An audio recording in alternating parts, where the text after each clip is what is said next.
Olá pessoal, boa noite. Vamos falar um pouco sobre o Dia da Consciência Negra, se é que consciência tem cor. Se bem que no caso do Brasil, consciência tem cor sim.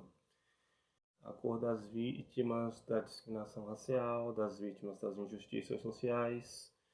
No caso em questão, trata-se muito da discriminação contra os povos negros. Mas podemos também colocar os pardos ou mestiços e os vermelhos indígenas, que são a minoria da minoria. Então, nesse sentido, o Dia da Consciência Negra, ele faz alusão a Zumbi dos Palmares, o grande líder do Quilombo dos Palmares, um, um dos maiores quilombos da história do Brasil. Ele existiu durante décadas, na segunda metade do século XVII, até chegar ao seu fim. O grande líder desse quilombo, como dito, foi Zumbi dos Palmares. Fala-se que Dandara dos Palmares também foi sua esposa e uma das líderes femininas do quilombo. Mas nesse sentido, o dia 20 de novembro, chamado Dia da Consciência Negra, ele faz alusão ao líder do quilombo dos Palmares, mas é mais para a nossa reflexão dos problemas trazidos durante o período e pós-período dos 350 anos da escravização dos povos pretos, as várias etnias negras trazidas do continente africano para o Brasil. A maioria delas fazia parte do grupo dos Bantus e dos Yorubás. E nesse sentido, a escravidão terminou oficialmente, terminou em 1889 no Brasil, mas a escravidão, em 1888, corrigindo. Mas a sua herança maldita, a herança de racismo, marginalização social, exclusão, pobreza, analfabetismo, ainda persiste na população negra e parda de um modo geral.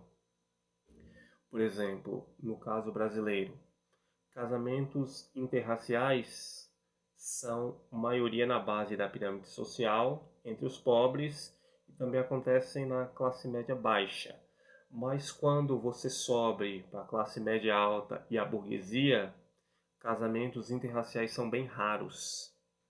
Então isso mostra um pouco do nosso racismo.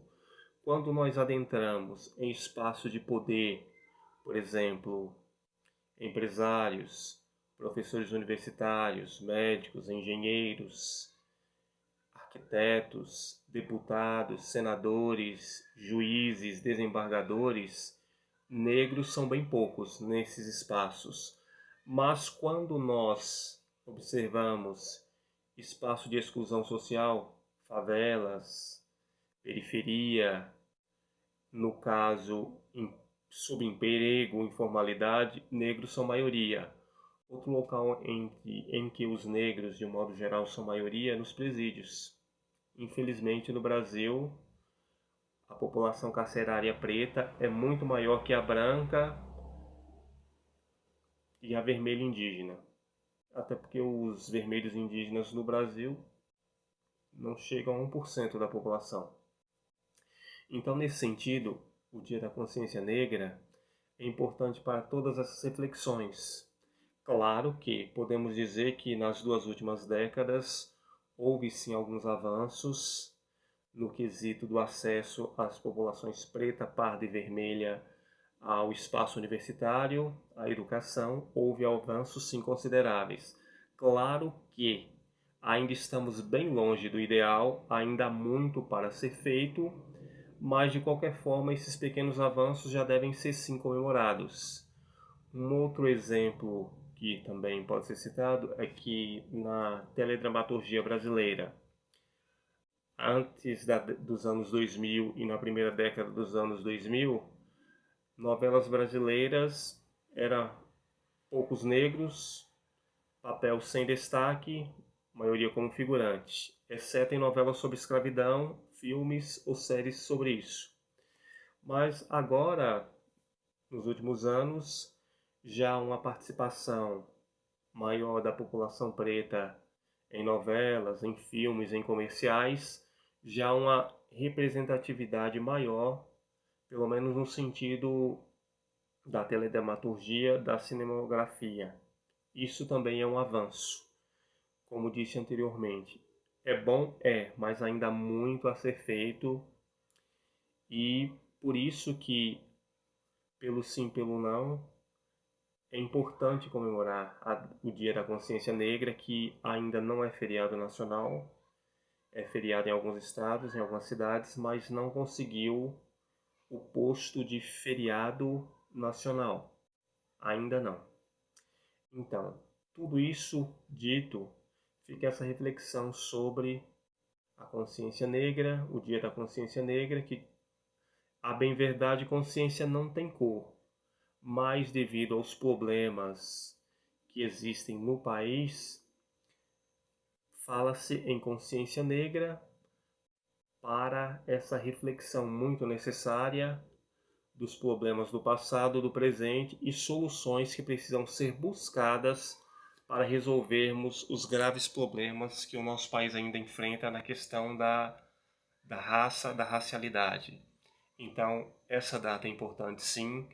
É uma data em que se lembra, em que se comemora as dores, as conquistas, o muito que há a ser conquistado, mas, sobretudo, nos traz essa reflexão a todos nós, pretos, brancos, pardos, vermelhos, amarelos.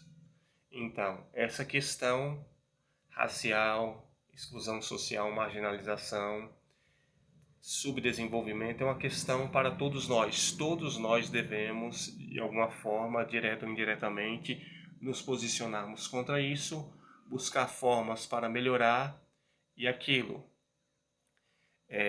essa questão do racismo, essa questão da exclusão social, para resolvê-la é preciso sim que haja representatividade proporcional da população preta e parda nos espaços de poder. Fazendo uma analogia, o cristianismo em Roma, no Império Romano, para se tornar a religião oficial do Império Romano, ela precisou conquistar a elite. Uma vez conquistada a elite, aí sim, aos poucos, o cristianismo se tornou a religião oficial do Império Romano. Ela deixou de ser perseguida para se tornar a religião regra e não exceção.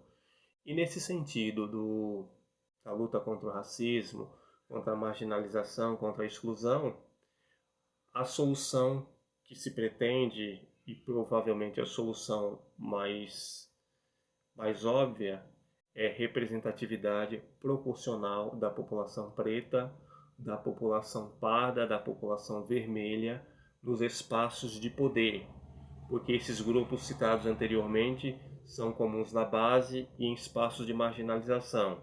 É preciso que eles estejam bem representados proporcionalmente nos espaços de poder para que possamos deixar essa questão das mazelas, essa questão dos problemas causados pelos 3 séculos e meio de escravidão, e como dizia Joaquim Nabuco, há que se corrigir a obra da escravidão. E a obra da escravidão é tudo isso que foi citado anteriormente, e para extingui-la de vez, para que haja equidade social, equidade racial, é preciso que haja representação proporcional da população preta, parda e vermelha nos espaços de poder de forma proporcional.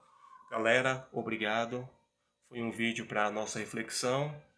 Espero que tenham gostado. Simbora, hasta la próxima!